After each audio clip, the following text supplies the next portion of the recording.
There's a movie on Hulu called Mother Android. Mother Android, he says. It features someone that David will be very interested in watching. Is it my girl, Chloe It Grace Moretz? it is. Ooh. It How is. Yeah. old is she in this, Tony? This movie is current, Okay. so I don't want to get she into is their of situation. legal age now. Yes. Well, some of us did not know that early Yeah, in her career there was a moment. because she looks quite old. So I heard about this movie because apparently there was some bidding war over it from the streamers, and Hulu has it for U.S. distribution. Netflix has it for the rest of the world. Oh. So I've not seen the movie, so it may be hot garbage, but it looked interesting. It looked interesting.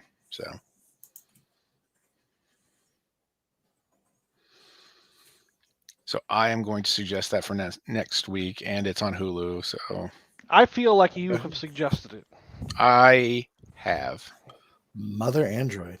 Title alone has me. Mother/Android. Oh, it's Mother/Android. Yes. Oh, okay. Not the mother of androids. It might be. I'm not entirely sure. The little snippet I read said something about humans trying to survive in a war against an artificial intelligence. So I'm down. Yeah. I like robots. Yeah. Yeah, Julie's having a bad day at work, so she's actually still working. And Aaron and I went out to dinner, and I was like, "Hey, do you need me to get anything for you?" And she's like, "Yeah, I need a robot to read all this work shit that I don't want to do." And I was like, yeah, sorry, robot store's closed. Turns out staffing issues, nobody wants to work." So She needs to start training an AI. yeah, do it for you. That gosh, I can't remember the guy's name. Cargill, maybe. He wrote Doctor Strange. He wrote some book about androids called Sea of Rust. I'm not familiar with that. Yeah, it's pretty good. It opens with the death of the last human. Oh. And it's a weird transition because there's all these robots left over from the uprising who had jobs to like take care of people or interact with them. And like they don't need them anymore. So the robots aren't making parts for them either. Oh. So they're like scavenging off each other in the Sea of Rust. Yeah, that sounds interesting. Fun. Hey, that's the title. Did it right there. I'll have to look for that one on Audible and see about adding that to my list. It's pretty quick story, and I think it's just a one shot. I don't think they're like trying to make a series or whatever, but it was fun. So I'm not going to get another 6 movies in the Sea of Rustiverse. Well, it probably links up. There'll probably be some hidden connections. Yeah. Fucking with the monster Godzilla verse, Monsterverse, whatever the hell that is. And the Cloverfields. C. Robert Cargill. That's the dude. C. Robert Cargill. Why does that guy's name sound familiar? I am looking. I mean, he wrote the Doctor Strange movie. Day Zero, Dreams and Shadows, Queen of the Dark Things, We Are Where the Nightmares Go, and Other Stories. Looks like that's his Audible credits. You sure that's not attorney Robert C. Gill at Saul Ewing, Arnstein and Lear? I'm fairly certain, unless this is his. We got a real Gill expert over here. unless this is his nom de plume. He also wrote those horror movies, Sinister, and its sequel, Sinister 2, and then Doctor Strange, and I don't know, there's probably more. I'm not big on horror movies. Yeah, me neither. I've added this to my wish list, so there we go. Awesome. I've got 12 credits, just burning a hole in my phone, I guess. Well, I'm also digging the 3 Body Problem. Chinese science fiction story. Yeah, I enjoyed 3 Body Problem a lot. Not so much that I read the next 2 books in the trilogy. Right. Yeah, I started reading the second book. I'm like, well, I'll get back to it later. Yeah, I read the first one. I feel like I need to read it again. Yeah, before I would move on to any of the sequels, I would have to reread the first book. Yeah, that book made me feel dumb in a way that I want to reread it. Kind of like how watching Primer made me feel like a moron. Right. Until the third time I watched it and then diagrammed it and then got it. That's what I had to do. I had to keep a notebook. Yeah. To draw out all these timelines. I literally did. Like I had drew the loop and it was like, that's how it works. I was talking to some friends about it, and I think the description that best fit it was like, it was like the smartest movie, but like I think they forgot to make it good. But like I loved it. Yeah.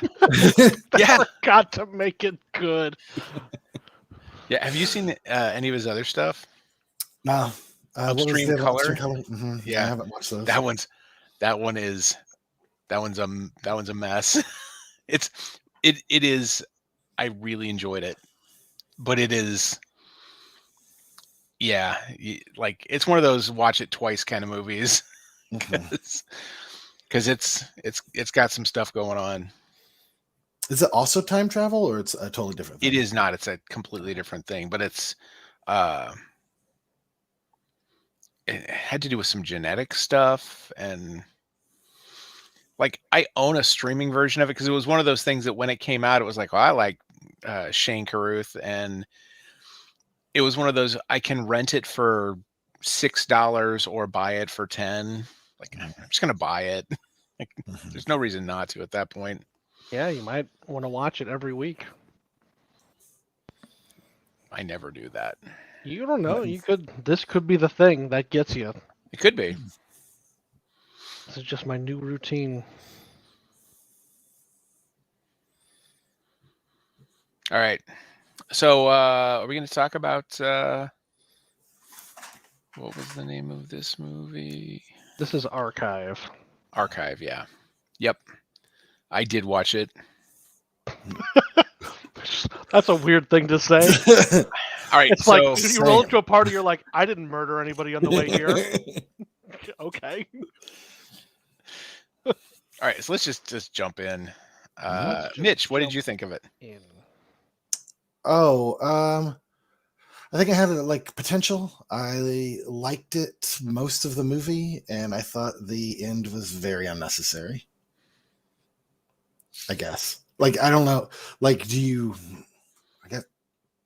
warn about spoilers? I can tell you some spoilers. Well, let's just hang it up with that for right now and do the rest of the high level overviews. Cool. Then we'll dive in. Looked good. Good performances from the few people that were in it.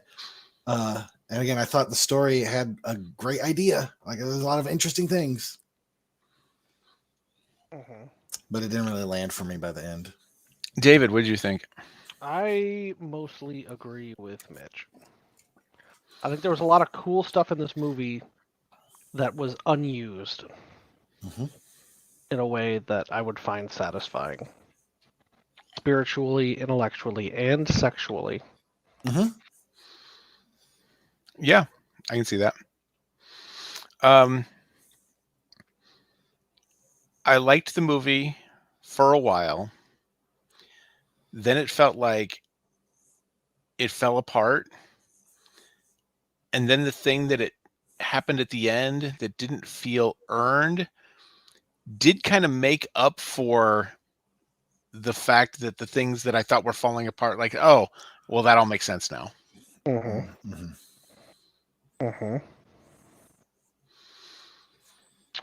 Yeah, the twist got me because we're in the spoiler zone now. Oh, now we're in the spoiler zone. I mean, as far as I'm concerned, there's really only one reason to talk about this movie. Yeah. So the twist got me because I didn't realize we were even in a twist movie. Right. Right. Like, it wasn't even on my radar that this was a thing to talk about. So I don't even feel like it got me because it wasn't a misdirect. It didn't feel like the movie was structured in a way for me to feel an unease about the thing at all. I think the inherent problems I had with the movie from the beginning all kind of made sense with the twist. Because I didn't understand why he's on this compound all by himself. Like, that didn't make any sense. I didn't understand why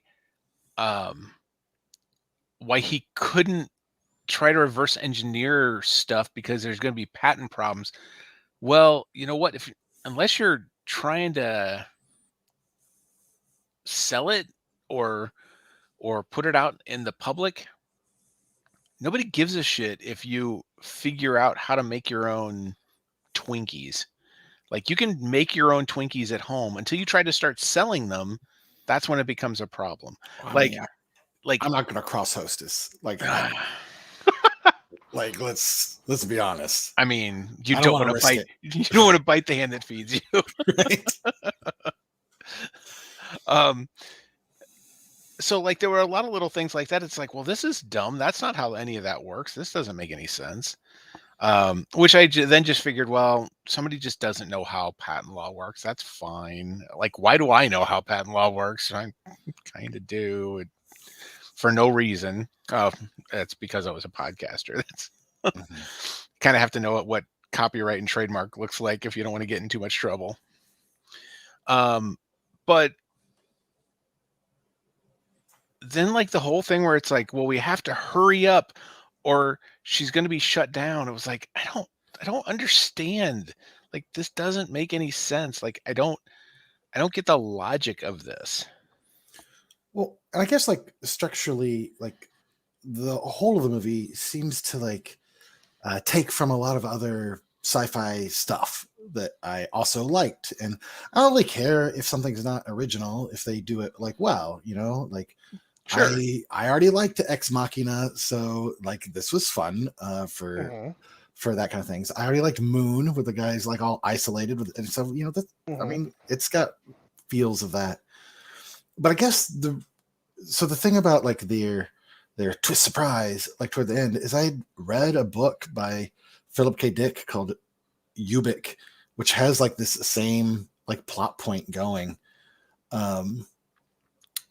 And so, like, to me, it seemed like really, like, early on when things, like you said, start making less sense and there's, like, stuff out of sequence or stuff weird, I'm like, oh, they're doing this thing. So it wasn't like a surprise. It's like, I feel like that's where they're going. And I think they did kind of, like, telegraph that stuff so that if you watch it again and you know how it's going to end, like, that won't be fun. Right. Because, like, so much of the rest of the movie now just isn't important. Like, none of that really mattered. Yep. Yeah, I watched the first half of this movie and, like, realized that I was absolutely not paying any attention to it. Like, I just didn't care. Like, I just couldn't bring myself to focus on the movie in front of me. I wasn't tired. I wasn't doing much else. I just didn't care. So I'm like, all right, I'm just going to stop and I'm just going to wait till tomorrow and start again. And so I did. And I watched the whole movie that time. Like, I'm just honest. And I kind of felt like if it wasn't for the podcast, I don't think I would have finished. Because I just didn't give enough of a shit about this. Like, yes, it was awful and it was tragic, and, you know, this bad thing happened to him. But this guy's clearly been working on this for years. So that meant his wife was pretty young. Like, I feel like you could have designed your own dating app and, had it find women for you in less time than it took to design 3 generations of robots, thinking that what's being presented is the actual story. Mhm. I just didn't care. I just didn't care. I mean, I assumed he was building a sex robot, Mhm. which for me tracked without flaw for the first hour of the movie.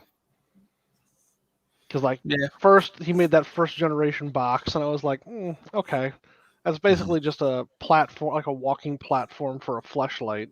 Sure. And then the second one had hands, so Mhm. I feel like there's a few more applications. And then we were getting hot robot. Yeah. And then I think that could have been a great innovation if he made a 4th generation that had 6 tits and extra assholes. Oh, you know what I mean? It just was the sex robot that couldn't be a human emulation. It's above and beyond. Yeah, but that would have been only a movie I'd tune in for. we went through only the made in sexbot the singularity. Yes, only made in the image of that 3-titted woman from fucking Total Recall. exactly. The true pinnacle of eroticism. I mean, if you're gonna crib from Philip K. Dick, Right? know? Total Recall is the way to go. Yeah, I mean, I thought I guess I assumed it was all CGI, their setting and stuff. I thought it looked fine, their outdoor base, and it must have been relatively cheap to make, right? It's all a bottle episode where this bit, except they get the AI from Hydra to be in this movie. I recognize you. Yeah, I was Toby not Jones. expecting to recognize someone in this movie. Neither. And also, they spent a lot of money on the CG for the video calls with The Office, which feels like they could have just been voice video calls. Were absolutely unnecessary to the plot. Yeah. Right? Could have spent that money hiring another writer. But that's fine. Yeah. So the thing was, there was one piece of a story in there that I got really invested in for a few minutes. And it was when 2 learns that 3 is the next subsequent model, and that you just built me to put me away because I'm just a stepping stone to 3, who's clearly a stepping stone to something else. There was a really interesting story there that started to get told, and then 2 committed suicide. Hold on. There were a lot of really interesting story threads that could have gone that story was fantastic. There were, but that was the one that hooked me the most. That was the one that was I was really invested in that story. That's I need to know more about what's happening here. And then they kind of followed up on it when 3 kind of learns that she's going to be erased for the upload. And that's all really good. That's not what the story was about. Yeah. Because I agree. 2 being angsty teen robot who's also a middle child. I'm all right. Yeah. This is the sort of pain. This is the kind of robot I want to design. Once to really feel pain. And I was interested in that bit.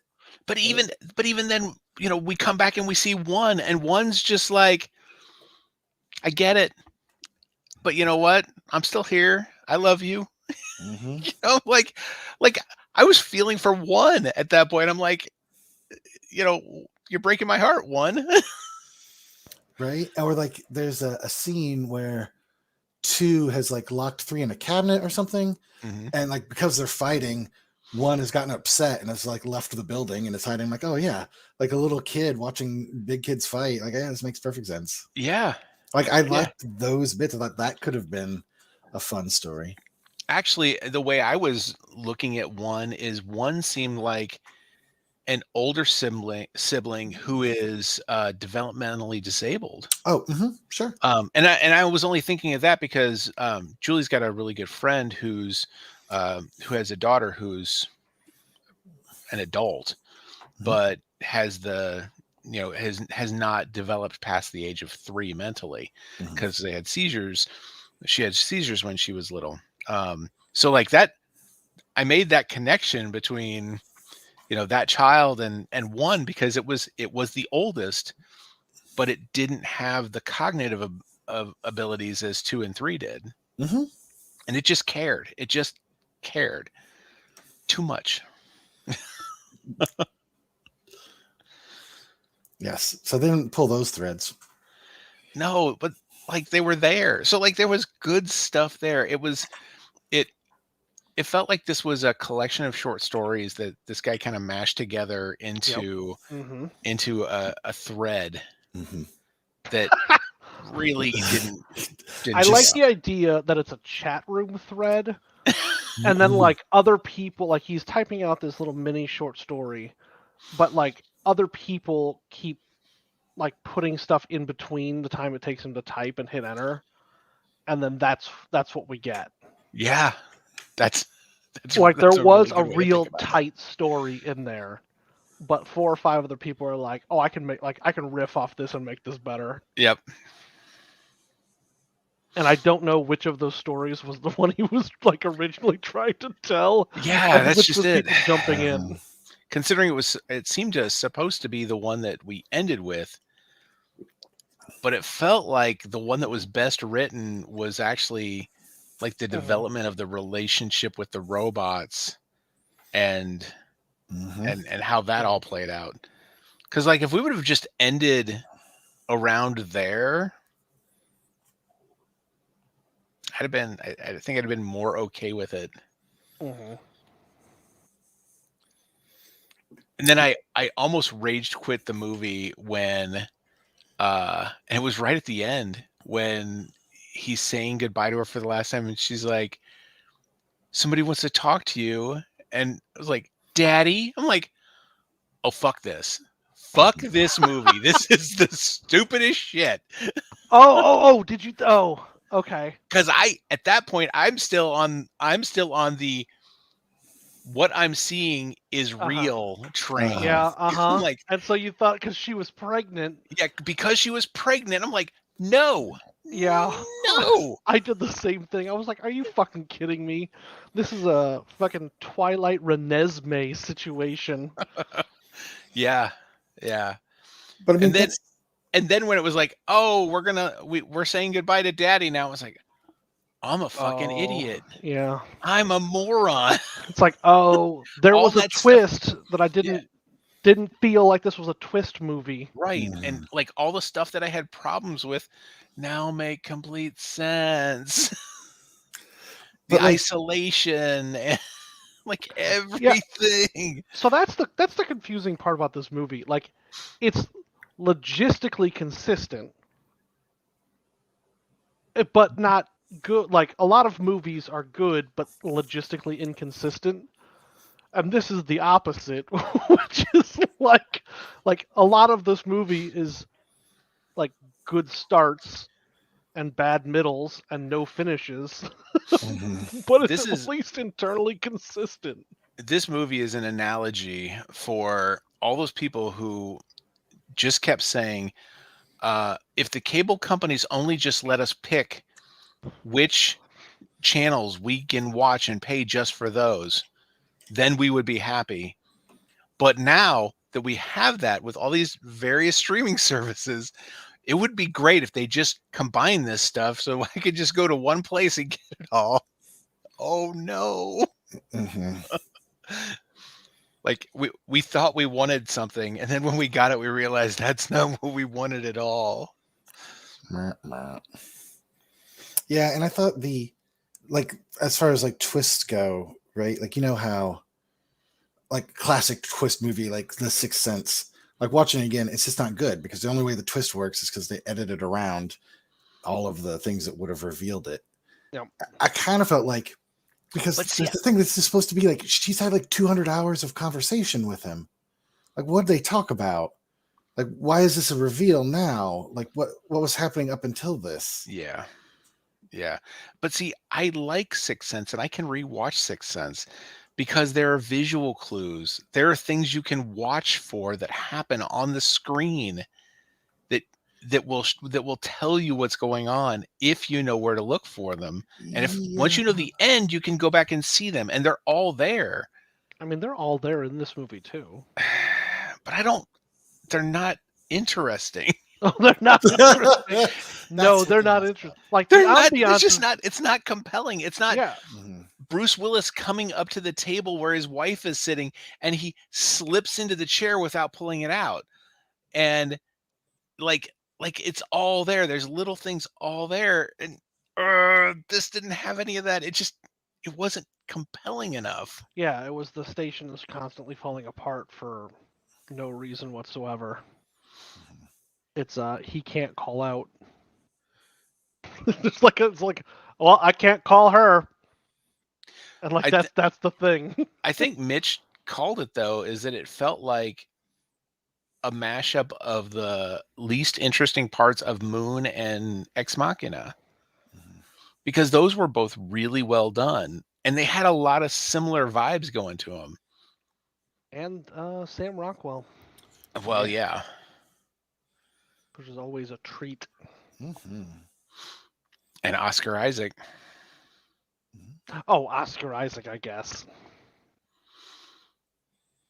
And the chick whose name I can't remember.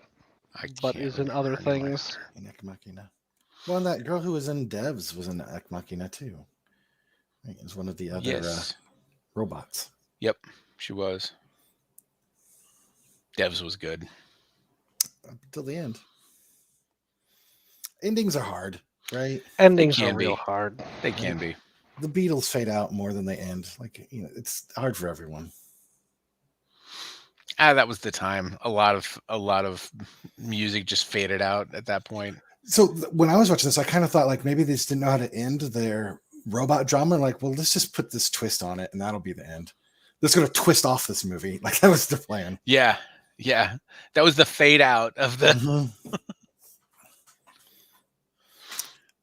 Yep, it's too bad. But I'm a sucker for sci-fi. I mean, it looked slick and everything. It did, and I'm a sucker for well done, low budget sci-fi. I mean, we've done nothing but list well done. I mean, from Primer, Moon, that's just a bunch of really good low budget sci-fi out there. But then this was not it. Yeah, well, the thing that's good about Moon or Primer or Ex Machina, right, is they did something new and they did something innovative, and this just did stuff from other things, and it did it okay, I guess. But like, like you said, it was like the Jack in the Box of movies. They took like one thing from every restaurant, and this kind of did it in a mediocre way. Sometimes that works, but it just didn't catch me. Speaking of Jack in the Box, I keep getting ads from Jack in the Box for 2 tacos for $1, which is what I like on Taco Tuesday, but that's what I thought the tacos were all the time. Yeah, I don't know if that's just because I'm a connoisseur of Jack in the Box, and I don't know, like I can see through their tricks. $6 25 mini taco deal is that's a lot of mini tacos. It is a lot of mini tacos. You get 3 different dipping sauces. What are the 3 sauces? Right. One's a ranch based, one's an avocado based, and one's like a salsa. It's like a hot salsa. This is America, so I assumed there was going to be a ranch based one. Mm-hmm. I'm surprised with the absence of a blue cheese one. I'm not. Blue cheese has mold in it. It does. Blue cheese is really just gross. I don't like blue cheese. Blue cheese and ranch are the devil's taint. Ranch is one of the 4 basic food groups for me. Oh, I'll put ranch on almost anything. I'm having a heart attack thinking about that. Ranch on pizza? Salsa on pizza. Ooh.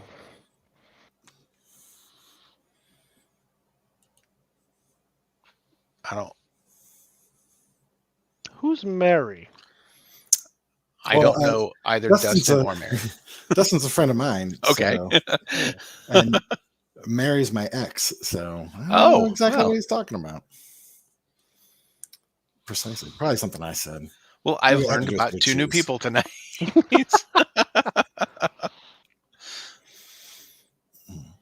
So if you're looking for a mediocre sci-fi movie, this is it. Yeah, right. If you were, It's not terrible. It's not terrible. Like I didn't not enjoy it, I mean, we're in a pandemic. If you're out of things to watch, which by this This is- point, right? You know, and This if is you have fine. not seen Moon or Ex Machina, Mhm. I think you can get more enjoyment out of this movie. Yeah, It's hard for me to unsee those 2 movies though, because I think they both inform this one, and they're just both so much better. What was the other Duncan Jones movie with Jake Gyllenhaal on the train? We talked about it. I can't We remember the name did. of it. I'm blanking on the name of it. It had the time travel element to it. Yeah. time travel. Was it Source Code? With That's the Source one. Code, that's it. Yep, that is the one. Yes. The time travel element. You know, I guess I would say if you haven't seen Moon and Ex Machina, then maybe watch this one first and then go watch those. Like, don't not watch those. Mhm. You might enjoy this one more if you hadn't seen them yet. But then, Well, you know, Jen, I got a lot of criteria for what makes a movie better than mediocre. I got a 3-pronged approach. All right, here So we go. Either the Strap in, acting- take So notes. like, I got a whole. I think there's 3 elements to a movie. There's the acting, there's the story, and then there's the cinematography, the artistry, the oeuvre of the movie as a whole.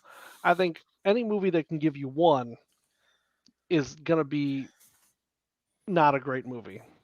I think any movie that can give you 1.5 is a mediocre movie, but I think something needs to excel at 2 of those categories before it's a good movie. And Thor Ragnarok's a perfect movie. Just Mhm. Yeah. hits all 3 categories. Yeah, that math checks out. Mm-hmm. Just Thor Ragnarok. So what did this movie do right in your 3 categories, if anything? So I don't think the acting was stellar, but it was good. It was good. It was serviceable. There wasn't any. I don't think there was any heavy lifts. No. I think it the wasn't. story was kind of a train wreck. None of the acting seemed ham-fisted or just bad. But it was also just a dude half monologuing, like talking at robots a lot. Yeah. So it's not like there was a lot of complex. Like the dude could read in a voice that didn't sound like he was reading, which for a lot of this movie was what the ask was.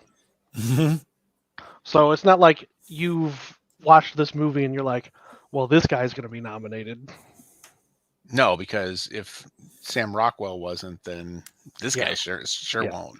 Yeah, I mean, yeah. You because think of it it's the compared same to Sam Rockwell. performance. Yeah, it's the same Yeah. performance, but you're like, Sam Rockwell was a treat to watch. Yes. This guy, He really what was this guy's name? I don't remember the character. Either name. the character or the actor. I think it was Ram Sockwell. I don't know. That can't be right. I feel like the story That wasn't tracks, bad. Mitch. I'm with you. I co-sign that. That was his name. I feel like the story wasn't bad. It just wasn't real tight. It wasn't movie tight. It wasn't where it needed to be for whichever one of like 4 stories it was trying to tell.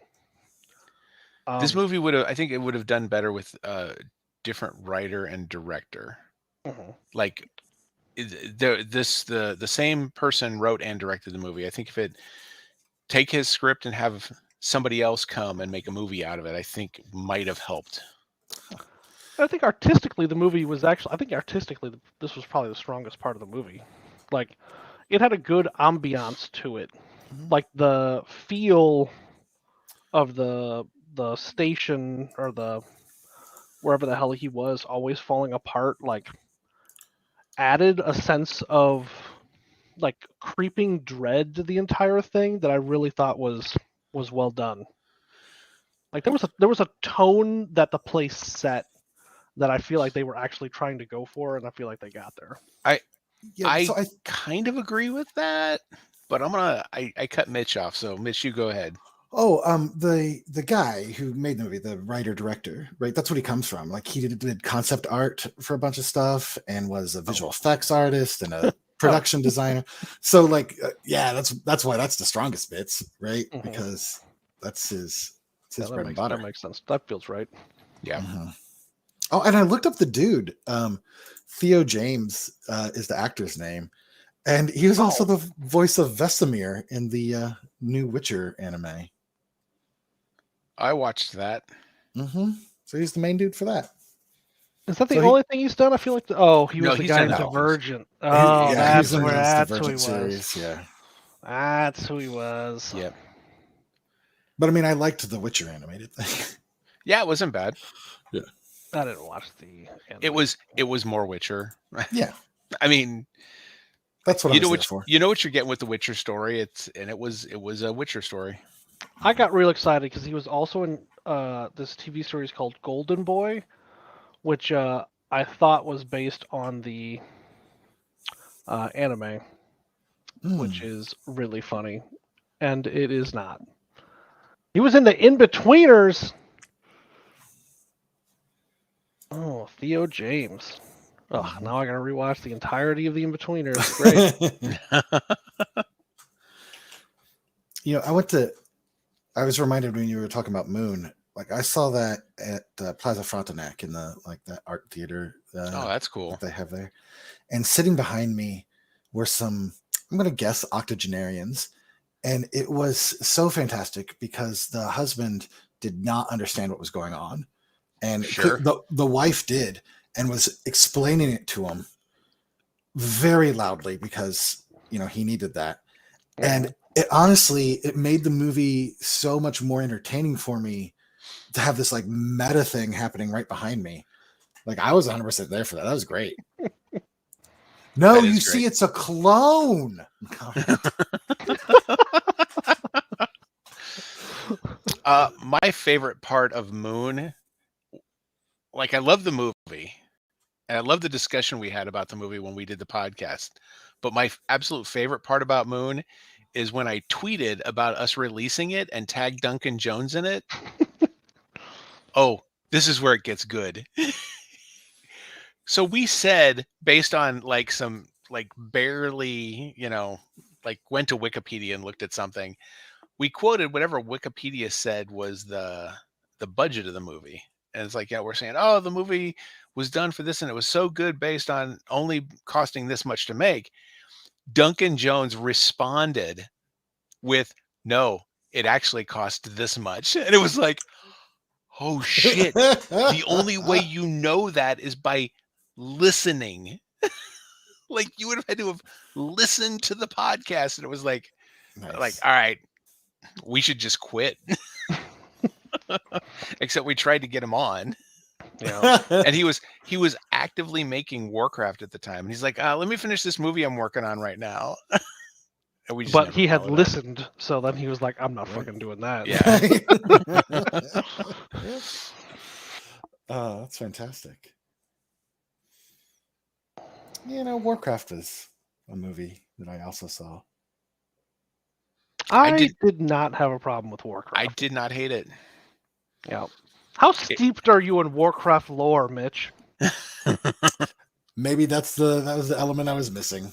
Have you never raided the Undercity to kill what's her face? I played WoW Vanilla when it like first came out for maybe a year. Then I went to grad school and I had other stuff to do since then. I mean that was about the time you would raid Undercity to kill Sylvanas. That sounds right then. Most of my Warcraft lore was from playing Warcraft through Warcraft 3.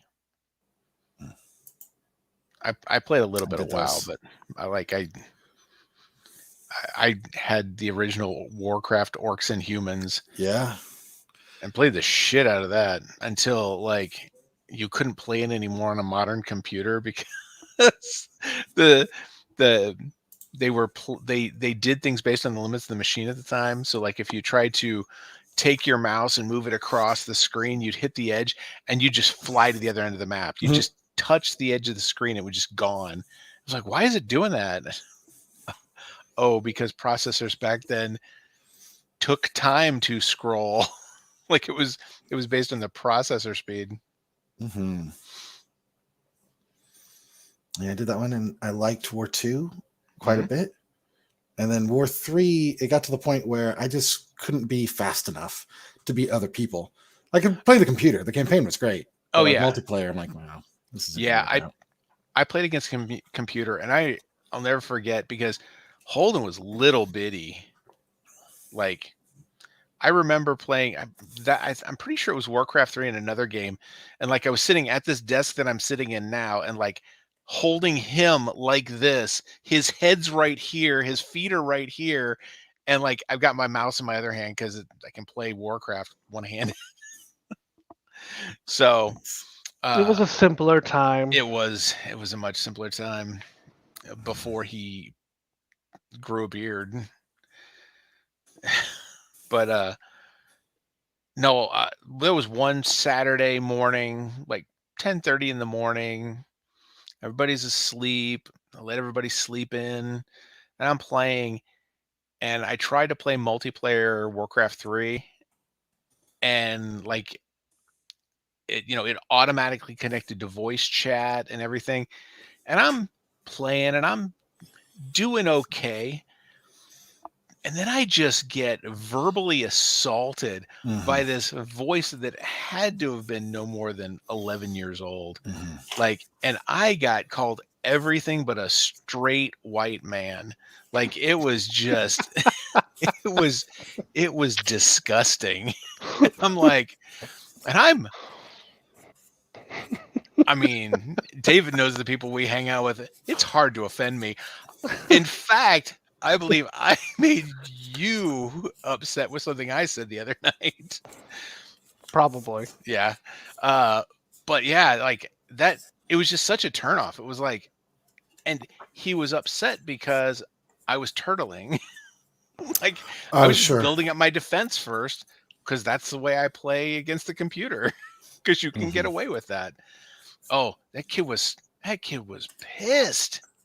He was so upset because I was wasting his time. And I was like, you know what? You're not doing winning. So that is still a problem with playing online with other people. Yeah. And like, I've already got, teenagers in my house to cuss at me. I don't need strangers to do it. Yep. That's I'd rather so just play wild. with my friends. Yeah, that is what's so absolute because they're going to do all the same stuff, but at least you know them. But well, I know them, but I know they're also just as terrible at these games as I am for the most part. So it's like we're all busting balls, but we're not good at this game equally together. Yeah, that's why I find Deep Rock Galactic such a wild environment, because like that community is nice and supportive, and so like because like the whole game is multiplayer more or less, so like when people join the game, there's just I've had maybe one or two guys who have been shitheads, but like on the whole, everyone's been great. Too. Yeah, I mean it's all co-op also, so you're you should be working together ish.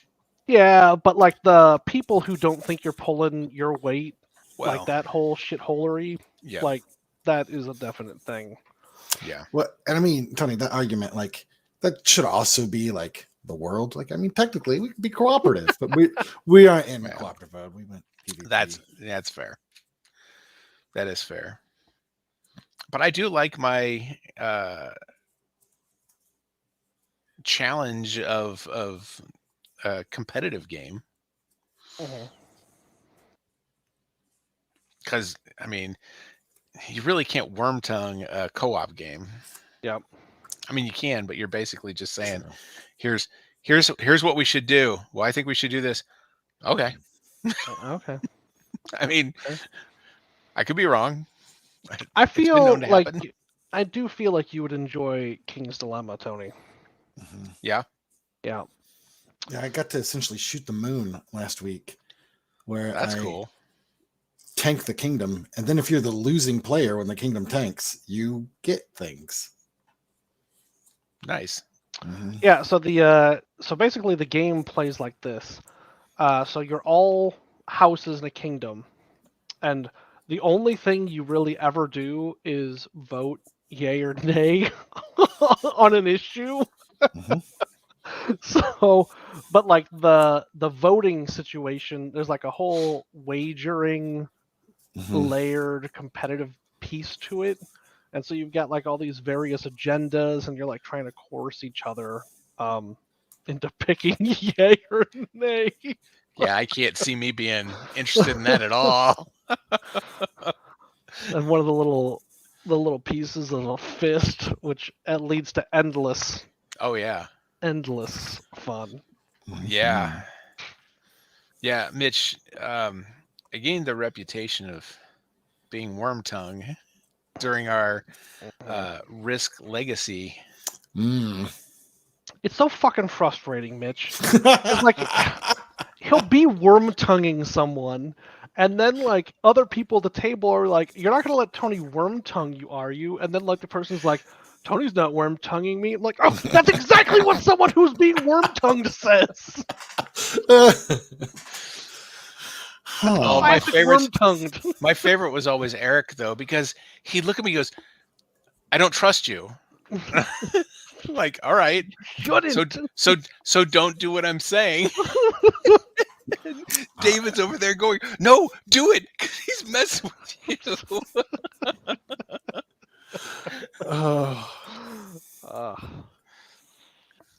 Yeah, worm tonguing the verb. I agree. I usually spell it with a Y. I spell the Worm worm tongue. with a worm tongue. Worm. 2 Y's.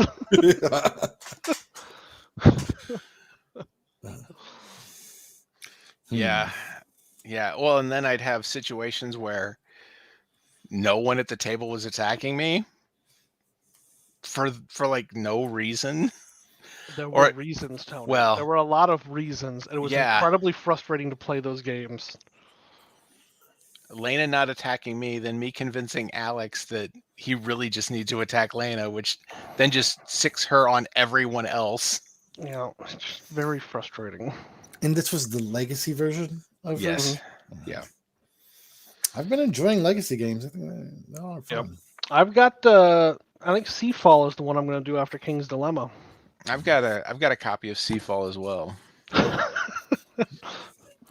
Well, I got it. One of the local game shops does an annual bazaar where people can sell games that they've got, and somebody had a copy of it, and I got my copy for like $30 or something like that. And that's a bizarre. It was very bizarre. Did you see the gray mouser there? Fired. It was so bizarre. Mm-hmm. Yeah. I did Betrayal Legacy, and I was too evil, and I lost friends. Like, you know what I mean? Like, it's too good at being the betrayer. Yeah, it's tough. There's some games that are tough with certain crowds, just because people look at you as and it's like the game is about betrayal. Like, I'm not doing this to be mean to you. This is literally how you're supposed to play the game. But there's certain games that I just like, I'm not going to play that with you. Right. Because you can't not take it personally. Right. And that's not a bad thing. Except but it's when a shit thing when I want to play a game. Yeah. So let's just not play this game. It's just better for everybody. Well, yeah, right. In this particular example, I'm playing with my romantic partners, and I'm the betrayer and they don't know it yet. And I'm going to die unless I can convince them to heal me. and Claire's a nurse, and loves me. So I'm like, gosh, if you loved me, you would help me here. I know you don't know that if I'm the betrayer or not, but right, like I definitely used her profession and love against her. That's just Sorry. It's all in like, the game. yeah, I mean, you play other games and you take that advantage of knowing a person better than other people. Mhm. Yeah. I mean, all those apples to apples clones rely on a sense of familiarity that if Mhm. you don't have it, it makes it hard to play. It makes it Yeah. hard to feel like you're playing in a way that's fun. Mhm. Like coming into a group that is already established and trying to play a game like that, it's just like, I'm just going to watch. I'm going to watch and drink and eat because Mhm. I'm good at those things.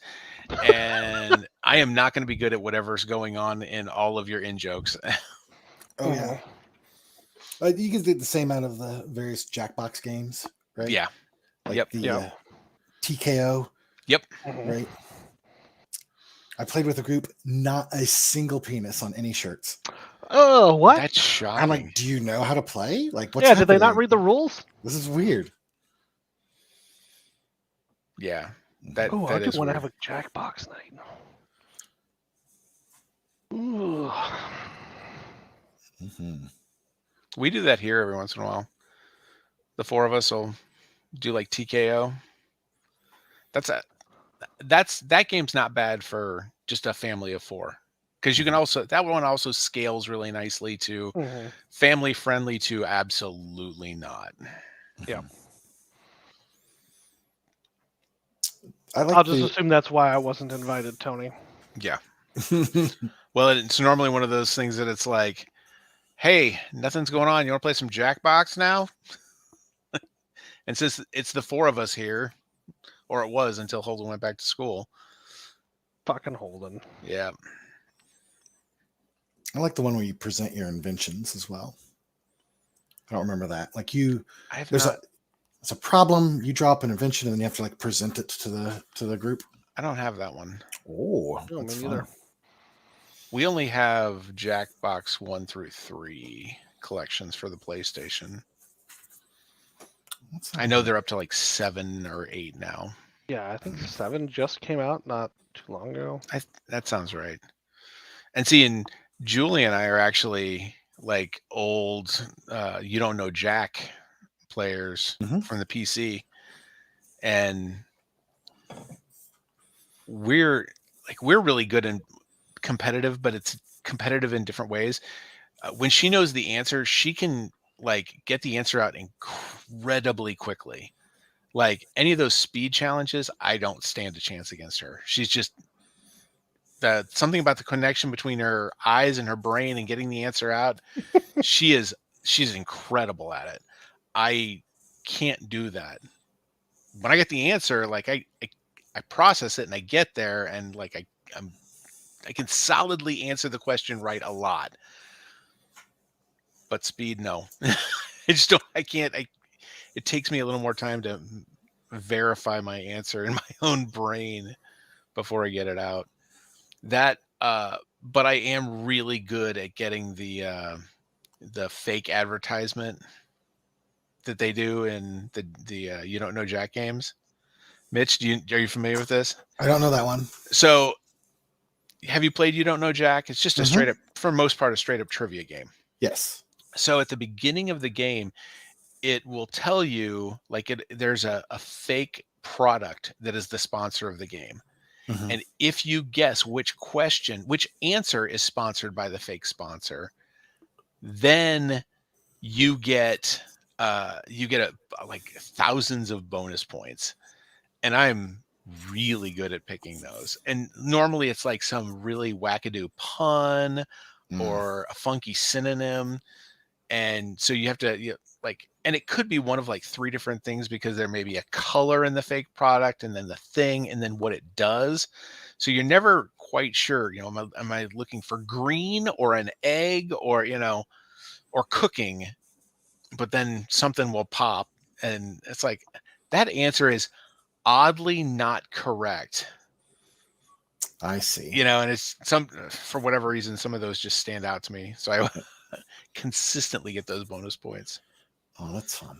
Which tends to keep the games at least competitive.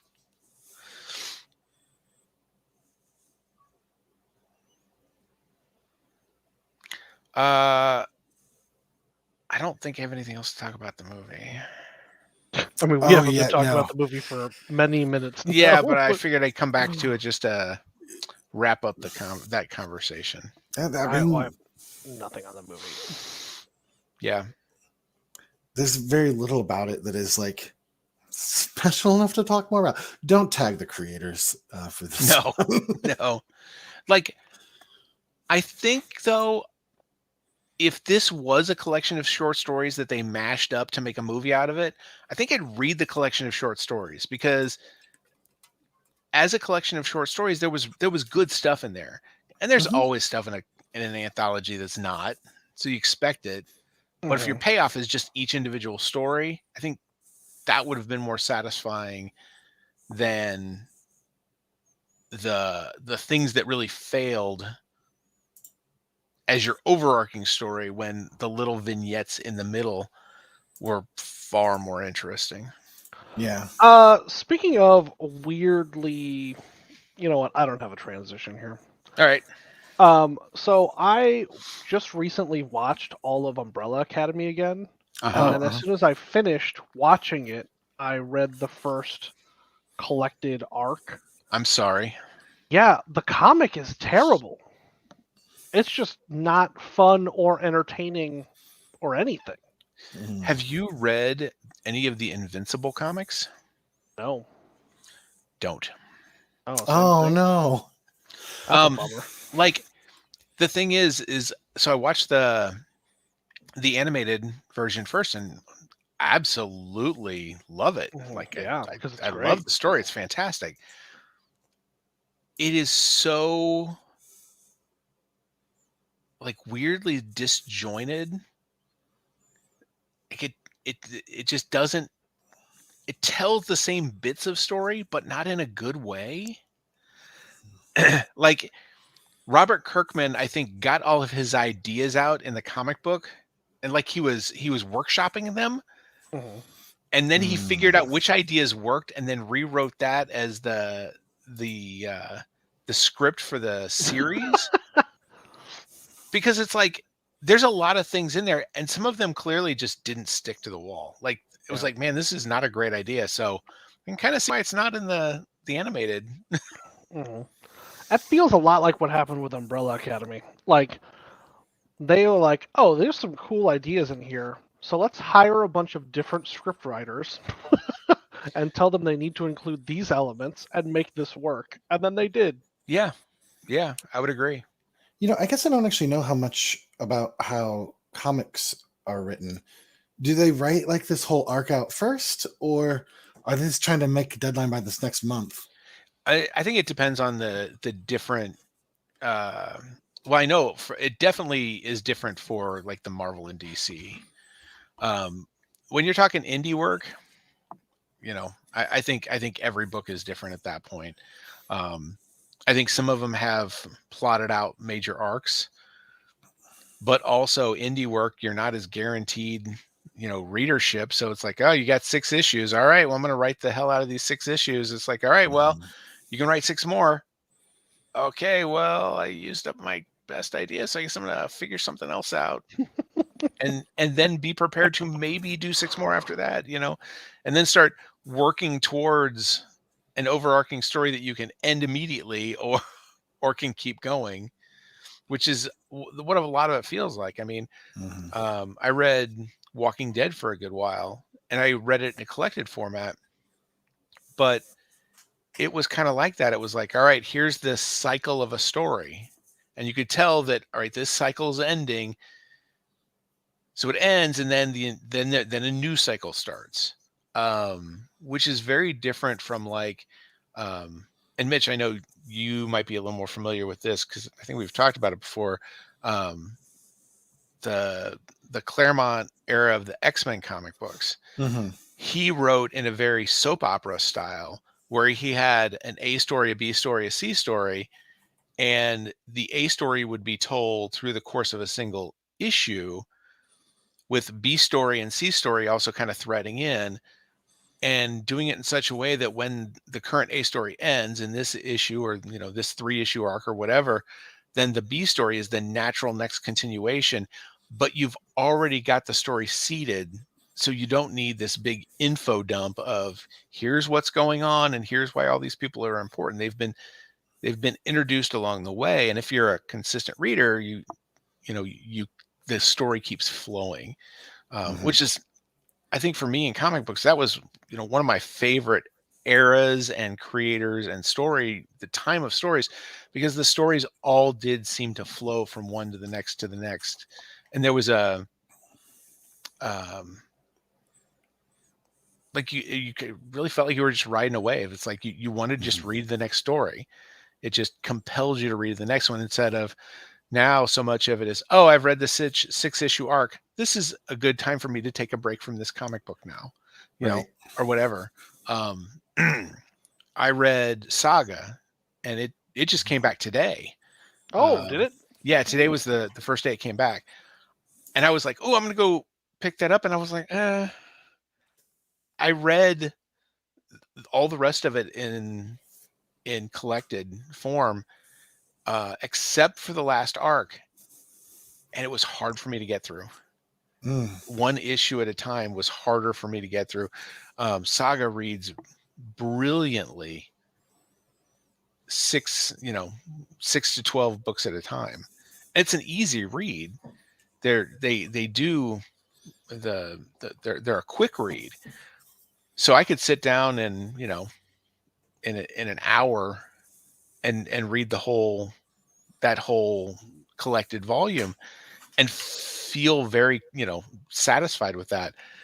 But reading 6 issues, reading an issue in 10 minutes and then having to wait another month, the way that story is told, I just decided I'm just going to wait. And I may just buy them all at once, or, because I read everything Comixology now, but yeah. I wonder where the money is, right? Like issue to issue, or if they end up making a lot in the collected volumes, where like writing for the collected volume there might be a financial incentive to work it that way. There is. And you can see it really a lot more in it started in the indie markets, and then Marvel and DC have gone to this where they collect each new story. They'll tell a story in 4 to 6 issues, and within a month or two after that, the collected volume of that storyline is available.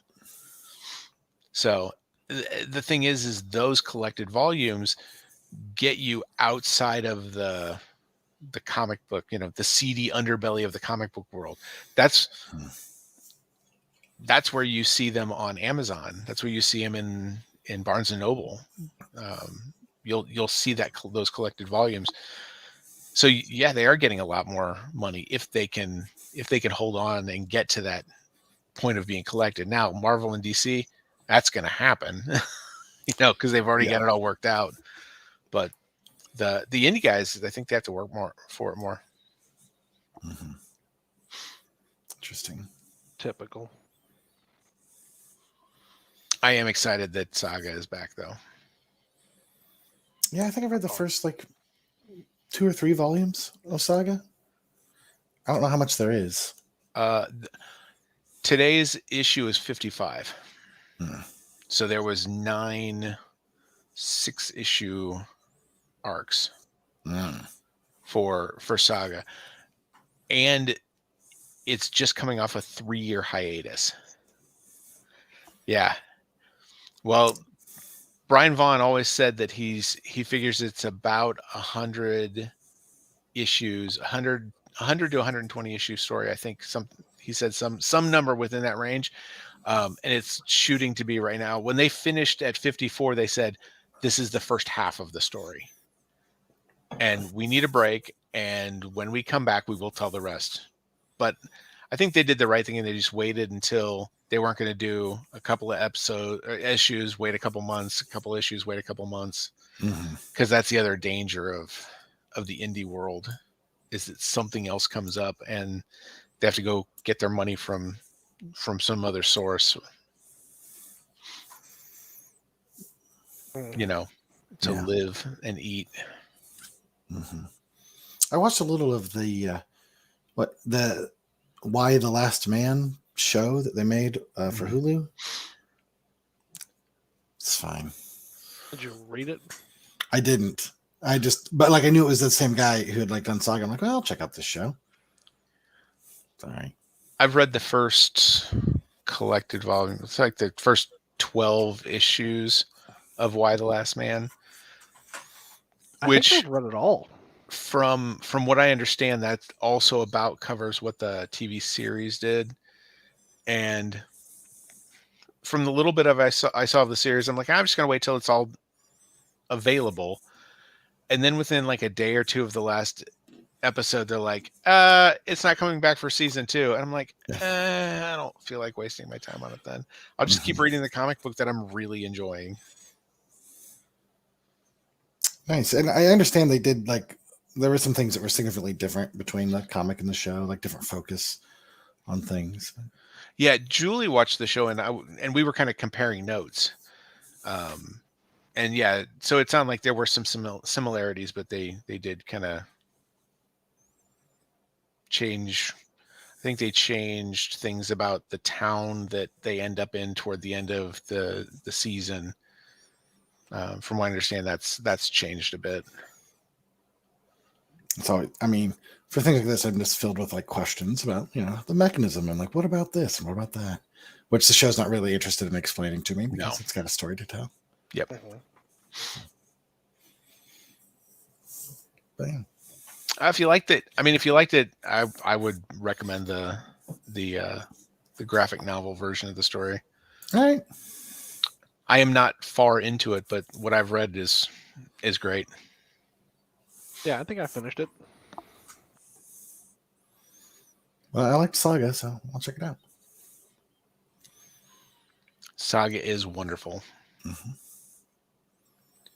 Did you read The Sixth Gun? I did not. Not familiar with that one. It's an indie comic, Weird West. The creator, Cullen Bunn, is local to here. And so, man, I like Weird West, and it's fun. It's like 6 ancient guns that are weapons throughout the ages, and each one has its own power. It's fun. One's like Eternal Youth. Yeah. One, when you fire it into the ground, it brings a ghost of someone the gun has killed in the past to fight on your side. I'm like, oh, that's fun. Oh, that's interesting. Yeah, it's got some interesting things. Some stuff that it answers some like comic book questions just in general in ways that I think are interesting. So like there's the gun that makes you have the healing factor. Like you get it to be eternally young and it heals you as long as you're holding it. Right. And then so like what happens if you cut off the hand that's holding the gun? And I love like those kind of questions, and they don't shy away from it. They just do that in an issue. I'm like, oh great. Let's see what happens. I'll have to look for that one. Put it on my Comixology wish list. Mm-hmm. And it's a good looking book too. It's got some good art. I'm not sure who does the art for it, but yeah, I like that too. When I went to go buy the Umbrella Academy stuff, I tried to buy it on Comixology. And it told me that I could get it free if I had a membership to Comixology, and I was like, fuck this. Well, you can buy it on Comixology, or you can... It did not give me the option to purchase it. Well, I did, because I own it on Comixology. So... I ended up downloading the Dark Horse app and buying it through there, because I was like, I'm not paying for your fucking comics subscription for shit I read like once every 5 years. Right. Yeah, I don't have this subscription. I don't see the need for it for myself, but I absolutely would never recommend it to you. Comics are dumb. False. Fucking hate them. I absolutely believe that. They do provide a lot of good source material for movies, though. They do. I worded that very carefully. I didn't say it was source material for good movies. I picked up what you were putting down. Mm-hmm. Well, I guess you also get the option, like in comics, to like like spaghetti style. You get to throw out a million different stories, and then like the one that people like, all right, we'll turn that one into a movie. Yep. Well, there's been a trend in indie comic books that a lot of them they're writing in a more cinematic style, and that's where you're getting a lot of Netflix and other streamers picking up a 6-issue comic book and then making a movie or a limited series out of it. And it's not your tradition. It's not always your traditional superhero stuff. Well, or like it's not comic related, but what was the one with Charlize Theron not too long ago? The Old Guard. Yeah, that's the one. That was a comic. Yeah. So, and there's a bunch of them that are out there like that. That was a fun show. That was a good show. Yeah, I really enjoyed that. Mm-hmm. I thought they were setting me up for a series to come next. Are they not doing a second season? Oh, I don't know. I don't remember. I haven't watched it yet, but I don't remember hearing about a second season. Old Guard season 2 is officially happening on Netflix. Wait, was this a TV show or movie? I thought it was a movie. Okay, then it's probably a movie. But there's a second one coming out. All right. I don't know why I thought this was a series. No, I'm not sure. Is anybody else watching Ozark? No. I watched the first 2 seasons. Then there's like this pandemic thing going on. I was too stressed out to watch something stressful. I can see that. Mm-hmm. Could probably dip back in. You have not watched Ozark, Adam? I've watched 2.5 seasons of Ozark. Oh, okay. This half season that they just released is wonderful. Yeah, that's what I've heard. I've heard that it's consistently really high quality. I really liked it. Yeah. I think they made the right move knowing, because I want to say at the end of season 3, we didn't know as viewers that it was coming back for a 4th season. Mm-hmm. And so the way it ends, it's like, and they better, and then with the 4th season, they said it's going to be 2 parts, 2 7-episode parts, and that's going to be the end. Mm-hmm. And with the first 7, I watched them in the course of like 2 days. It was just like it got me. I'm normally able to space things out if I want to finish it, but I don't necessarily want to just burn through it. No, I wanted to see what was coming next. Burn, baby, burn. And they ended this part, the way it ends, like I am ready for those last 7. Oh, nice. Yeah, I love Bateman, and I thought like in the first season it was fun to watch and imagine like Arrested Development. Like if I could get Ron Howard to narrate Ozark, or even a passable Ron Howard impersonator, like I could turn that to a comedy, because like his performance is like he's straight man either way. Oh yeah, it's just straight man against crime, but like I thought it was lots of fun. Like I did enjoy watching that, but it did stress me out also. Oh yeah, this would stress you out. Yeah. It is real tense. Yes, like, season 4 is very tense. Yeah, and normally I'm into that. So and yeah, for me that was I was very pleased with it. Oh, what I'm watching right now on Netflix is tense. It's Archive 81. I saw the ads for it. I haven't seen it yet. I guess it's adapted from a podcast because Netflix will adapt anything. But it's really good. It's like in the genre of like a found footage type of thing, but it's not really found footage. You're with the archivist who is restoring tapes, and like it's not just a framing device, it's his story. Like you're following that, and then when you see what's on the tapes, you just go into it. Like it's not watching shaky cam stuff. Yeah, you see the person holding the camera, and from that perspective, so it's slickly produced, but it has a lot of the sort of like feel of a mystery unraveling as you are watching a collection of archive footage. So that's fun. That sounds good. It's in the horror genre, but like it's really more of that suspense and like tension Sure. building thing. So I dig it. That sounds good. And then I'm not presently watching anything. I'm You in are not? between. Yeah, I'm in between things. I finished Umbrella Academy yesterday or the day before, I think. So. And I take it you are current on Atlanta at this point. No, I am because season 4 is the one coming out, right? Yeah, that's not out yet. Yeah. So Hulu only had seasons 1 and 2. Really? Huh. So I am up to the end of season 2. I suspect Alright. season 3 will drop somewhere around the time season 4 starts airing. Probably. Oh yeah, I guess But that's where I am. It's been a while since season 3. Yeah. Gosh, that's such a fun. Can I measure your tree? Like that? That's man. Oh my God, that guy. Because Lakeith Stanfield, he was in Judas and the Black Messiah. Mm-hmm. And I had not seen Atlanta when we talked about it, but I think Tony had. Oh yeah. And I was like, oh, this guy was really good. And he's like, oh, you haven't even fucking seen him in Atlanta. But that guy cracks me up every time he's on the fucking scene. Yeah. Did you see Sorry to Bother You? No. Oh, see, that might be a fun one to discuss. That's Lakeith Stanfield, where he's a telemarketer. Wait a minute. Yeah. Yeah, we did see that. I saw that. I don't remember if we talked about it for the podcast. We did not talk about it. I don't think so. But yeah, I've seen that.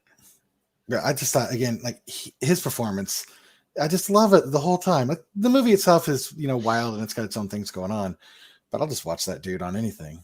Yeah. It doesn't really matter. Atlanta has some really great acting all around. Oh, yeah, absolutely. That's where I first learned about Brian Tyree Henry. Mm-hmm. That dude, like, I will watch him in anything. Mm-hmm. Yeah. I thought he was one of the best parts of the Eternals. Mm-hmm. Yep. Yeah, no, everybody in Atlanta is incredible. Yep. Mm-hmm. Zazie Bates. Mm-hmm. The best part of Joker? What's the title of that movie? Yeah. Oh, was she his neighbor? Yeah. Yeah.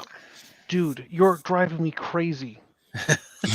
Please go somewhere else and stop crying.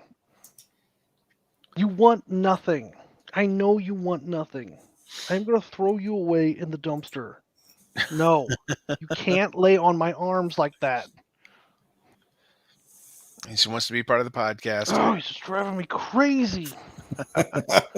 I'm also in this situation now where whenever I bring home food, he insists he'll perch right next to me eating and just stare at me. Oh. And he's never done this before. I don't know what the deal is. That's every meal I eat. Well. Pandas. Ugh. His power move for the last 2 years now has been he won't go to the person who's eating to beg. He goes to the person who's sitting catty corner from them so he can prop himself up on the table and stare at you, like, so he can stare you in the face instead of like leaning up against you and nudging you. It's he gets it so he can look you right in the eye. It's like, what are you doing? I think I saw the most hilarious power move in the Righteous Gemstones on HBO. Yeah, I don't know if you're watching that. I am. I think we've only seen the first episode this season, but I do like that show. There were more episodes out. It just like it's like 3 weeks in now, I think. Yeah, I think 3 or 4 episodes maybe for season 2. I gotta get off this watching things week to week situation. Yeah, it's not working for me. I've saved Yellow Jacket, Dexter New Blood, and A Discovery of Witches to watch whole seasons of, because I don't want to wait week to week. None of these am I super thrilled about, but like, we'll see.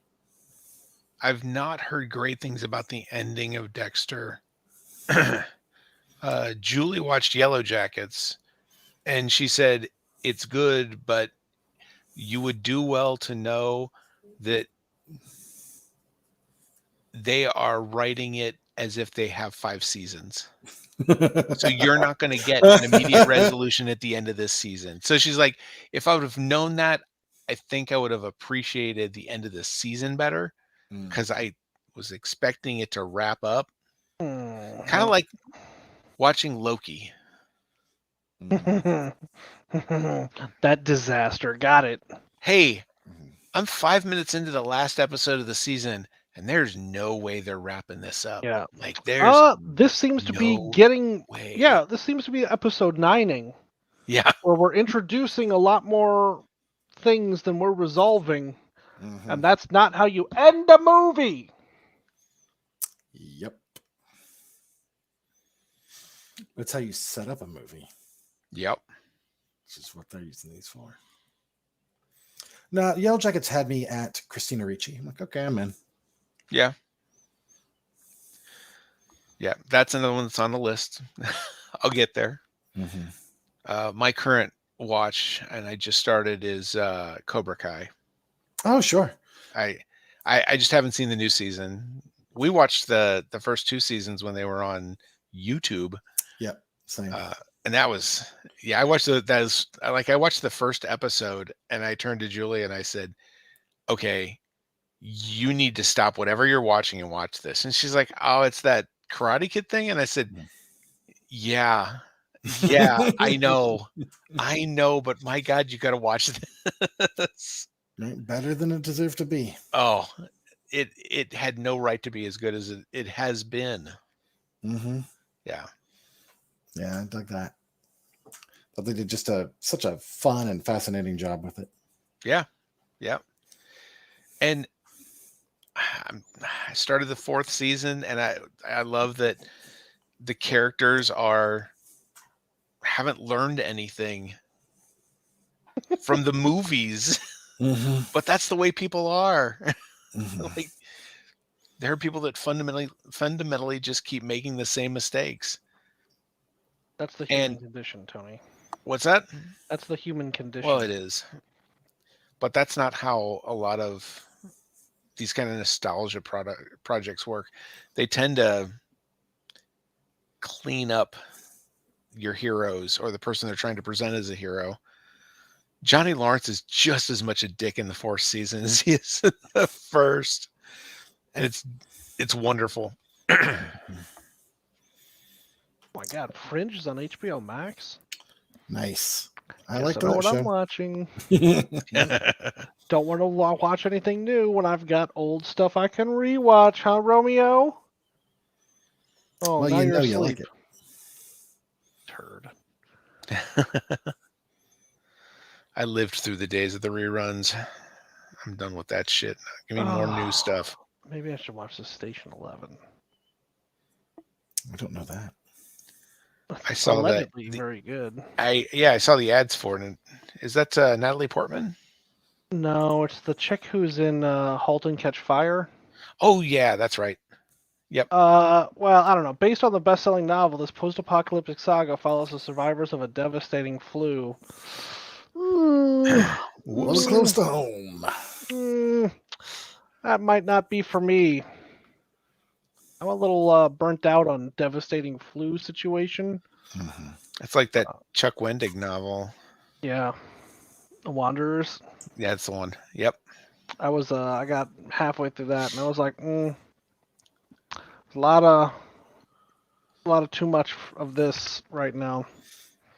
Yeah, and bail on this. I mean, the sad thing for his story is that he wrote it in like 2016 or 2016, 2018, somewhere around in there. Like, it came out before any of this, and eerily predicts the reactions to it, like across the board. I mean, they're the same reactions we've been having to literally everything in this country for the last decade, so... Yeah, but this is... unnecessary polarization. To the detriment of the public good. Well, there's that. But most of the things people are unnecessarily polarized by aren't as critical as like a pandemic. Right. You would think it would be a obvious thing, or a comet heading right for Earth. Mitch, I watched. this is a competitive game, not a co-op. I was watching Travelers, a Netflix show. I really liked Travelers. Me too, and I'm rewatching it now with Claire. And there's an episode that we're about to watch, which is the one where they like accidentally release a pandemic early, and like in the last 5 minutes they wrap it up with, "Oh, good, we have a vaccine and it's been distributed widely." I'm like, "Oh no, Oh no. Oh no. Hmm. Oh no, buddy. Oh It's no. so short-sighted. Oh, buddy, no. Oh, you sweet summer child. Right? No. Sad now. Yep. And I feel like, okay, so I don't know if you've played like games like Betrayal at House on the Hill or Shadows over Camelot, like where they're mostly cooperative until they're not, right? Like there's a betrayer or a traitor.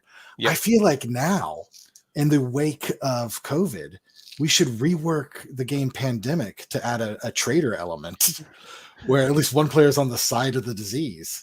Betrayal at pandemic. Yeah. Yeah. I could also not do with that. As a game mechanic. Yeah. When I was a child, I enjoyed playing the game of life. And now as an adult, I do not need that. Yeah.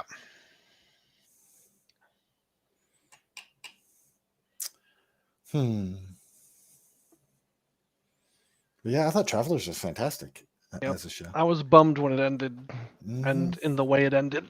Mm-hmm. But I mean, they did such a good job with everything. It's just you can't maintain those kind of things. Did you ever watch the 4400? It was on my list for a while, and then I got too far from it. If you're looking for new old stuff to watch, Hmm? I enjoyed the 4400.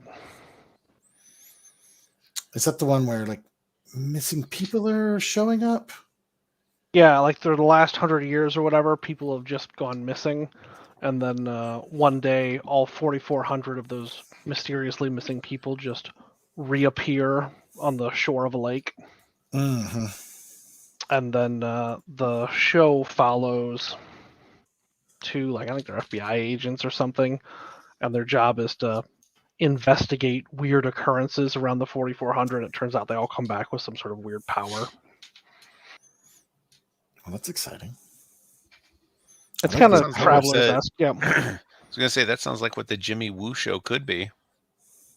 Yeah, that sound like what the Jimmy Woo show could be. I don't know this. What is the Jimmy Woo show? Jimmy Woo. It's the detective that Randall Park plays. Right. The it's agent. Close Up Magic. Yep. Is he getting his own show? No, that's just my dream. Yeah. Him and Darcy going around solving crimes and being all adorable. I'd watch that. I 100% would. Mm-hmm. Essentially a Scooby-Doo style. Yeah. Yeah. Yeah. And do it exactly that way. Mm-hmm. I'm in. She's still driving the ice cream truck from WandaVision. Yeah. That's perfect. That's a great setup. Yeah. The official FBI ice cream truck. FBI ice cream. Nice. Hate it. I hate it's it. On the side of the van. They just don't even pretend that it's not. Do you have any identification? Yeah, I parked it out front. I didn't lie about who I was. All right, kids, I got Factorio to play. Yep.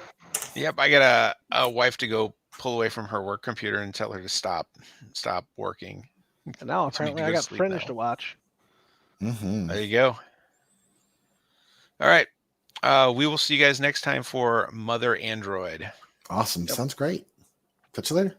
Yep.